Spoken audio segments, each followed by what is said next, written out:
Hello' আপোনালোকৰ মাজলৈ আজি ভিডিঅ' এটা লৈ আহিছোঁ। ভিডিঅ'টো মানে মহিলাসকলৰ কাৰণে কিছুমান মহিলা আছে মানে এই কপালত সেন্দুৰ ল'লে মানে খজুৱাই যে মোৰ ভাগৰ হয় মানে যোনটো গুড়ি পাউডাৰ সেইটো ল'লেও খজুৱতি হয় আৰু এই লিকুইডটো ল'লেও খজুৱতি হয়।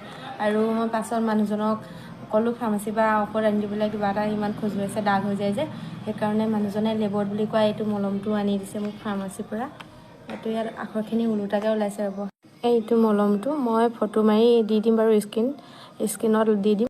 এই মলমটো মানে কি আপোনালোকে লিকুইড সেন্দুৰৰ লগত মানে মলমটো ভৰাই দিব পাৰিব। মানে মই কি কওঁ সেই লিকুইডখিনিৰ লগত এই মানে মলমটো তাত ভৰাই দিওঁ, ভৰাই পিনি লৈছোঁ। এতিয়া খজুৱতি নাই, কালিলৈকে বহুত খজুৱতি হৈ আছিলে আৰু কিছুমানৰ বহুত দাগ হৈ যায় এই কপালখন, এনেকৈ চুলি সৰি গোটেই একদম ছালটো বেয়া হৈ যায় যে সেইকাৰণে ভিডিঅ'টো বনালোঁ। মানে এই মলমটো বহুত ভাল আৰু এই মলমটো ভৰি পানীয়ে খোৱাটো বহুত ভাল।